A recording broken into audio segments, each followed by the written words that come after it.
नमस्कार। BP competition academy में आप सबको स्वागत है। आज हम बात करेंगे भारतीय इतिहास और बीपी कंपटीशन एकेडमी में चल रहे एक सीरीज जिसका नाम टेस्ट सीरीज है, उसकी बात करेंगे। आज उसी सीरीज में हम 291 नंबर प्रश्नों पे डिस्कस करने जा रहे हैं। ठीक है, हर पार्ट में हमारे 30 प्रश्न होते हैं। आप सभी लोग जो भी इस पार्ट को नहीं पढ़े हैं, नहीं देखे हैं, पहली बार देख रहे हैं, वो लोग सभी लोग चैनल में जा कर के और वहाँ से इन पार्ट के बारे में जानकारी ज़रूर ले लें, क्योंकि ये जो पार्ट्स हैं बहुत अच्छी इसमें जानकारी है और ये आपको एग्ज़ाम के पॉइंट ऑफ व्यू से बहुत ही महत्वपूर्ण है, क्योंकि ये सारे पार्ट जो हैं वो छटे हुए पार्ट्स हैं आपके। ठीक है, तो चलिए जब हम बात कर ही लेते हैं कि 291 प्रश्न नंबर की, तो इसमें ये कहता है ख्वाजा मोइनुद्दीन चिश्ती की दरगाह कहाँ है। 4 ऑप्शन आपकी स्क्रीन पे है, अजमेर, जयपुर, जोधपुर, बीकानेर। 4 ऑप्शनों में से राइट आंसर आपको करेक्ट करके बताना है। जल्दी से बताइए।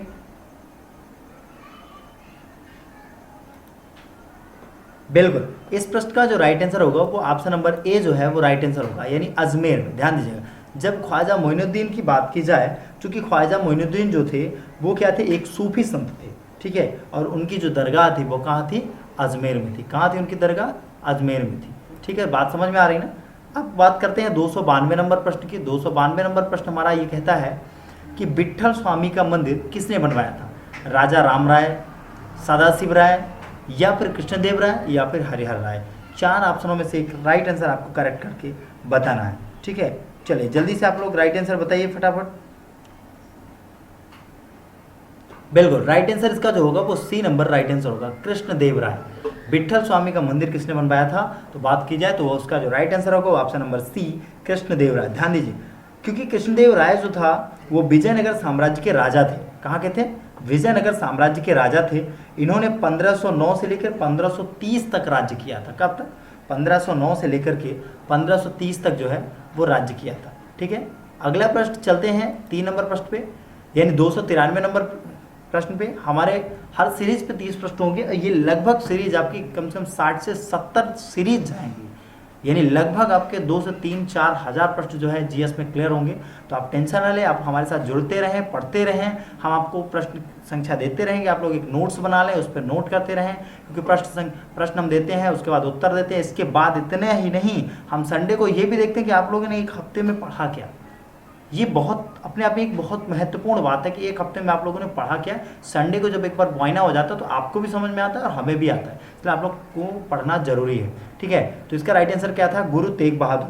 ठीक है, सॉरी, तो इसका जो राइट आंसर है गुरु ग्रंथ साहिब का जो संकलन है वो किसने किया था। तो आपको राइट आंसर क्या होगा, ऑप्शन नंबर ए जो है वो राइट आंसर होगा। क्या होगा, ऑप्शन नंबर ए जो है वो क्या होगा, राइट आंसर, यानी गुरु अर्जुन देव। ध्यान से समझिएगा, जब गुरु ग्रंथ साहिब के संकलन की बात की जाए तो यहाँ पे ये बात आती है कि गुरु ग्रंथ साहिब का जो संकलन है वो अर्जुन देव ने किया था। गुरु अर्जुन देव सिखों के 5वें गुरु थे। उन्हें जहांगीर ने खौलते तेल में डलवाकर मरवा दिया था। ध्यान देना, जहांगीर जो था इनको, किसको, गुरु अर्जुन देव को खौलते हुए तेल में डलवा करके मरवा दिया था। ठीक है, कौन मरवाया था, जहांगीर ने मरवाया था। किसको मरवाया था, गुरु अर्जुन देव ने। गुरु अर्जुन देव कौन है, सिखों के 5वें गुरु। इस तरह अगली सीरीज, अगला जो प्रश्न पे हम चलते हैं, अगला जो हमारा प्रश्न है वो कहता है 94 नंबर प्रश्न कहता है, 294 कहता है दीवान अमीर कोही विभाग की स्थापना किसने की। मोहम्मद बिन तुगलक ने, फिरोज शाह तुगलक ने की, नसीरुद्दीन तुगलक ने की, या फिर इनमें से कोई नहीं। 4 ऑप्शनों में से सही आंसर आपको करेक्ट करके बताना है। बिल्कुल, ऑप्शन नंबर ए जो है वो राइट आंसर होगा, मोहम्मद बिन तुगलक। ध्यान देना, दीवान अमीर कोही विभाग दिल्ली सल्तनत में एक प्रमुख मंत्रालय था जिसकी स्थापना मोहम्मद बिन तुगलक के द्वारा की गई। कब, मोहम्मद बिन तुगलक के द्वारा की गई। ठीक है, इसके पहले जो लेक्चर अभी आज हमने दिया है उसमें, ठीक है ना, 10 से 15 मिनट का लेक्चर है, आप लोग उसे ज़रूर देखें क्योंकि उसमें स्ट्रक्चर बेस्ड है, और उसे देखें और उस पर ये बताएं कि क्या हम इसी तरह कंटिन्यू रखें या ना रखें। आप लोगों को कंटिन्यू बताना है या फिर इस पर और सुधार करें। ठीक है, तो सभी लोग ध्यान से उसको देखें। ठीक है, तो इसका राइट आंसर क्या होगा, वो ऑप्शन नंबर ए जो है वो राइट आंसर होगा। अगले प्रश्न पे चलते हैं। अगला जो प्रश्न है वो आपकी स्क्रीन पर ये है, वो कहता है, कुछ कहता है, देखो क्या कहता है, आप देखते हैं क्या कहता है। ठीक है, 295 में कहता है मुरीद किसे कहा जाता है। ठीक है, किसे कहता है मुरीद, सूफी संतों के शिष्य को, सूफी संतों को, सूफी संतों के विचार मानने वाले राजा को या सूफी संतों के गुरु को? मुरीद किसे कहा जाता है? बिल्कुल ऑप्शन नंबर ए जो है, ठीक है, ऑप्शन नंबर ए जो है वो राइट आंसर होगा, मुरीद। ठीक है, मुरीद किसे कहा जाता है? तो सूफी संतों को मुरीद कहा जाता है। किसे कहा जाता है? सूफी संतों को मुरीद कहा जाता है। ठीक है, सूफी संतों के शिष्य को जो है मुरीद कहा जाता है। अगला प्रश्न जो है वो क्या कहता है? अगला प्रश्न, ठीक है, अगला प्रश्न 296 कहता है पादशाह गाजी किस मुगल सम्राट को कहा जाता है? अकबर को कहा जाता है, जहांगीर को कहा जाता है, शाहजहां को कहा जाता है या औरंगजेब? ध्यान से देना, ध्यान से समझना, पादशाह गाजी। ठीक है, जो राइट आंसर होगा आपको सही से बताना है। ठीक है, बिल्कुल ऑप्शन नंबर बी जो है वो राइट आंसर है, पादशाह जहांगीर को कहा जाता है। ध्यान देना, ठीक है, जहांगीर को कहा जाता है, पादशाह गाजी। ठीक है, अगला प्रश्न जो है वो क्या है देखते हैं। अगला प्रश्न 297 प्रश्न कहता है चंदावर का युद्ध किन राजाओं के बीच हुआ था? मोहम्मद गौरी और पृथ्वीराज चौहान के बीच में, पृथ्वीराज चौहान और जयचंद के बीच में, या फिर जयचंद और भीमदेव सोलंकी के बीच में, मोहम्मद गौरी और जयचंद के बीच में? 4 ऑप्शनों में से राइट आंसर आपको करेक्ट करके बताना है। देखो ऑप्शन नंबर डी जो है राइट आंसर होगा, मोहम्मद गौरी और जयचंद के बीच में 1194 में मोहम्मद गौरी और जयचंद के बीच में एक युद्ध हुआ। इस युद्ध में लड़ते लड़ते जयचंद जो है वो मर गया। ध्यान देना, ठीक है, इस युद्ध में लड़ते लड़ते जो जयचंद है वो क्या हो गया? मर गया। अगला जो प्रश्न है आपकी स्क्रीन पर ये है, कहता है गुरु नानक देव का जन्म कब हुआ? कब हुआ भाई गुरु नानक देव का जन्म? 20 अक्टूबर 1368 में, 20 अक्टूबर 1468 में, 20 अक्टूबर 1469 में, 20 अक्टूबर 1522 में? 4 ऑप्शनों में से राइट आंसर आपको करेक्ट करके बताना है। ठीक है, तो 4 ऑप्शनों में से राइट आंसर क्या होगा आप जल्दी से बताइए। बिल्कुल ऑप्शन नंबर सी जो है वो राइट आंसर है, 20 अक्टूबर 1469। ठीक है, ऑप्शन नंबर बी। ठीक है, क्या है? क्योंकि गुरु नानक देव का जन्म 14 अक्टूबर 1469 को हुआ। यह दिन प्रकाश दिवस के रूप में मनाया जाता है। ध्यान देना, ये जो दिन है वो किस रूप में मनाया जाता है? प्रकाश दिवस के रूप में मनाया जाता है। ठीक है, चलिए अब हम अगले प्रश्न पे चलते हैं। अगला जो हमारा प्रश्न है 299 नंबर प्रश्न है।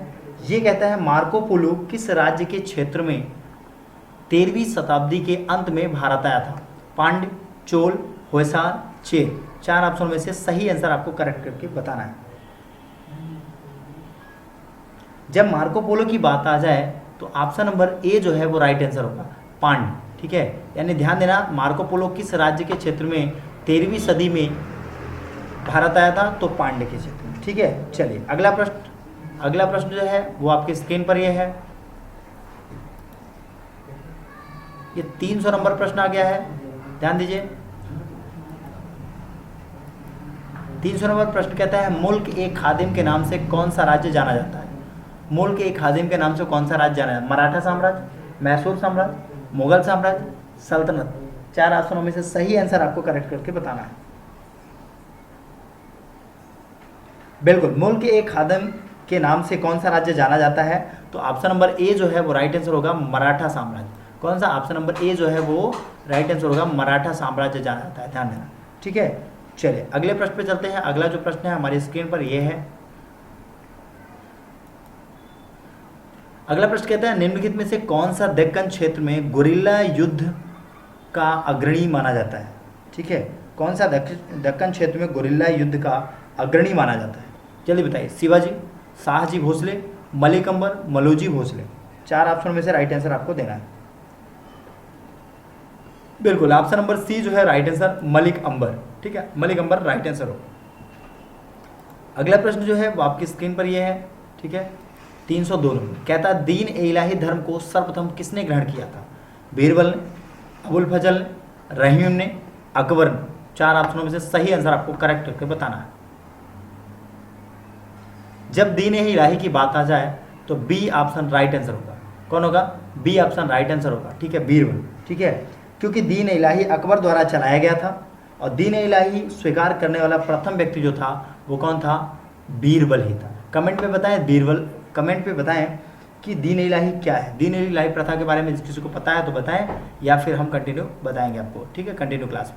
चलिए अगला जो टेस्ट है। अगला प्रश्न है वो हमारा ये है, औरंगजेब के मृत्यु के बाद हिंदुओं पर से जजिया कर किसने हटा दिया?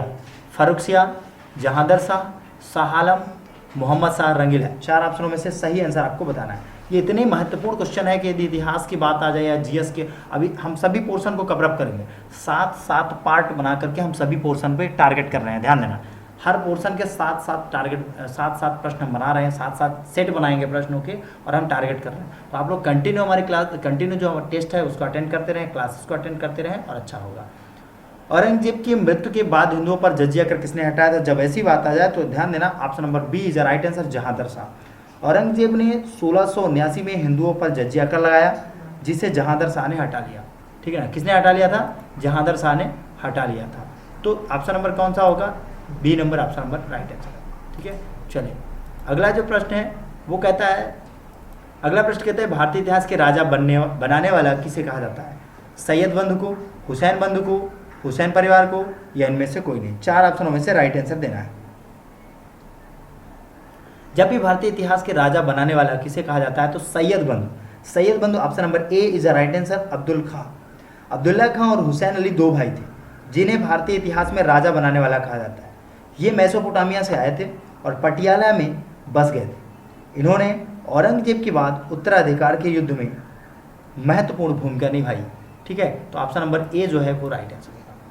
ठीक है, चलिए अगला प्रश्न जो है, अगला प्रश्न आपकी स्क्रीन पर ये है 305 नंबर। कहता है नादिर शाह के अकबर के समय मुगल राजा कौन था? ठीक है, मुगल राजा कौन था? अकबर था, या फिर शाह आलम द्वितीय था, या फिर बहादुर प्रथम था, या फिर मोहम्मद शाह। 4 ऑप्शनों में से राइट आंसर आपको बताना है। Option number D is the right answer, Mohammad Shah. ध्यान दें, नादिर शाह ने 1337 में भारत पर आक्रमण किया। वो तब के 100 करोड़ रुपए की संपत्ति लेकर चला गया। उस समय मोहम्मद शाह रंगीला मुगलों का राजा था। कौन था? मुगलों का राजा था। चलिए अगले प्रश्न पे चलते हैं। अगला जो प्रश्न है 306 नंबर, वो कहता है कि कश्मीर में शालीमार और निसार बाग किसने बनवाया था? अकबर ने, जहांगीर ने, शाहजहां ने, औरंगजेब ने। 4 ऑप्शनों में से राइट आंसर आपको बता देना है। ठीक है, जल्दी से 4 ऑप्शनों में से राइट आंसर बताइए। ऑप्शन नंबर, ठीक है, जब 306 नंबर की बात की जाए तो option number B is the right answer होगा, जहांगीर। ठीक है, ध्यान देना, शालीमार बाग, निसार बाग कश्मीर के प्रसिद्ध बाग हैं। ठीक है, और इन्हें जहांगीर के द्वारा बनवाया गया था इनको। ठीक है, चलिए अगले प्रश्न पे चलते हैं। अगला प्रश्न आपकी स्क्रीन पर ये है। ठीक है, 307 नंबर, इनमें से कौन अमीर खुसरो के गुरु थे? मोइनुद्दीन चिश्ती, निजामुद्दीन चिश्ती, बख्तियार काकी, या इनमें से कोई नहीं। 4 ऑप्शनों में से ध्यान से आपको देखना है चारों ऑप्शन और अच्छे से पढ़ाई करना है। ठीक है ना, तो इस तरीके से आपको क्या करना है, अच्छे से देखना है और इसका राइट आंसर बताना है। जल्दी से बताइए। ऑप्शन नंबर बी निजामुद्दीन औलिया। ठीक है, ध्यान देना, ऑप्शन नंबर बी जो है वो निजामुद्दीन औलिया इसका राइट आंसर होगा। ठीक है, क्या होगा? राइट आंसर होगा। ठीक है, क्योंकि निजामुद्दीन औलिया कौन थे? सूफी संत थे। समझ रहे हो ना, कौन थे? सूफी संत थे और अमीर खुसरो के गुरु थे। अगला प्रश्न 308 नंबर आपके स्क्रीन पर ये है, निम्नलिखित में से किसने श्री भाष्य की रचना की? रामानुजाचार्य, ज्ञानेश्वर, कबीर या सूरदास। 4 ऑप्शनों में से सही आंसर आपको करेक्ट करके बताना है। जल्दी करिए फटाफट। श्री भाष्य की रचना जो है वो रामानुजाचार्य ने की थी। Option number A is the right answer. ठीक है, चलिए अगला प्रश्न पे चलते हैं। अगला प्रश्न 309 नंबर है, सूरदास किसके शिष्य थे? ध्यान देना, ये सारे प्रश्नों के जो एक आंसर है, एक सारे प्रश्नों का जो एक सही टेस्ट है वो हमारा 100 प्रश्नों का 150 प्रश्नों का टेस्ट होगा। लगभग 100 प्रश्न होते हैं। ठीक है ना, हम 10-20 प्रश्न बढ़ाने या घटाने की कोशिश करेंगे अगले संडे के लिए। संडे को हमारा टाइमिंग फिक्स है, 6 बजे आपको टेस्ट मिलेगा। सूरदास किसके शिष्य थे? सूरदास जो किसके शिष्य थे बताइए जल्दी से। बल्लभाचार्य किसके शिष्य थे? सूरदास की बात की जाए तो बल्लभाचार्य के शिष्य थे। किसके शिष्य थे? बल्लभाचार्य के शिष्य, क्योंकि ये कृष्ण भक्ति के भक्त थे। ठीक है, चलिए अगले प्रश्न की बात करें 310 नंबर। ये कहता है कृष्णदेव राय ने कहाँ के प्रसिद्ध मंदिर का निर्माण करवाया था? 4 ऑप्शन है, हम्पी, हजारा, बेलगांव, या इनमें से कोई नहीं। 4 ऑप्शन में से सही आंसर आपको देना है। बिल्कुल राइट आंसर हजारा होगा। क्या होगा? राइट आंसर हजारा होगा। कृष्णदेव राय विजयनगर साम्राज्य के सर्वश्रेष्ठ शासक था। उन्होंने 1509 से 1530 तक राज्य किया। उन्होंने हजारा के मंदिर का निर्माण करवाया था। किसने? हजारा के मंदिर का निर्माण करवाया था। अगले प्रश्न पे चलते हैं। अगला प्रश्न हमारा कहता है, ठीक है, अगला प्रश्न क्या कहता है, 311 नंबर प्रश्न है, और वो कहता है कि पद्मावत की रचना किसने की? मलिक मोहम्मद जायसी ने, अबुल फजल ने, रहीम दास ने, इनमें से कोई नहीं। 4 ऑप्शनों में से राइट आंसर आपको करेक्ट करके बताना है। तो पद्मावत की रचना किसने की? Option number A, Malik Muhammad Jayasi ने की। ठीक है, ध्यान देना, किसने की? मलिक मोहम्मद जायसी ने जो है वो पद्मावत की रचना की। ठीक है, और इसमें पद्मिनी की सुंदरता और जौहर का वर्णन करता हुआ एक महाकाव्य है, जिसकी रचना जो है 1540 में मलिक मोहम्मद जायसी के द्वारा की गई। ठीक है, चलिए अगले प्रश्न पे चलते हैं। अगला जो प्रश्न है वो 312 नंबर कहता है। 312 नंबर कहता है कि किताब ए रहला की रचना किसने की?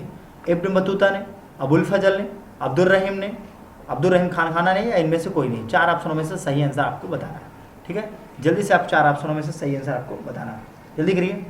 ठीक है, बिल्कुल राइट आंसर क्या होगा? Option number A, Ibn Battuta is right answer. ध्यान से समझिएगा, किताब ए रहला की जो रचना इब्न बतूता ने की। उसने इससे अपनी यात्रा का वृतांत लिखा, और इब्न बतूता एक मोरक्को यात्री था जो मोहम्मद बिन तुगलक के समय भारत आया, और उसने 8 साल तक दिल्ली के काजी के पद पर रह करके कार्य भी किया था। ठीक है, तो इस तरीके से आपको राइट आंसर ये देना है, इब्न बतूता। अगला प्रश्न जो है आपकी स्क्रीन पर ये है, 313 नंबर प्रश्न कहता है, साइबेरिया के सारस और डेडो के चित्र किस मुगल चित्रकार ने बनवाई?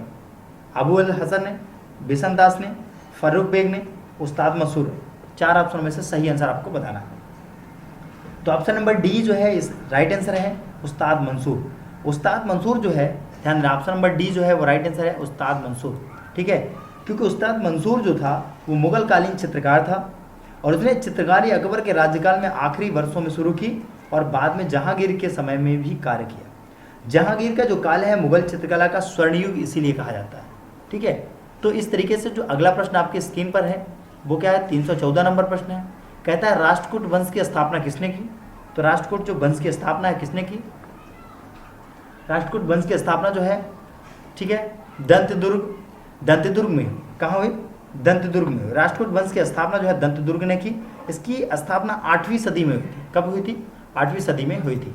अगला प्रश्न आपकी स्क्रीन पर 315 नंबर है, संगम काल में पिल्लई शब्द किसके लिए प्रयोग किया जाता है? ध्यान देना, शब्द बहुत अच्छा है, पिल्लई शब्द। ठीक है, ध्यान देना, किसके लिए प्रयोग किया जाता है? ठीक है, छात्र के लिए, शिक्षक के लिए, पुजारी के लिए, लेखक के लिए।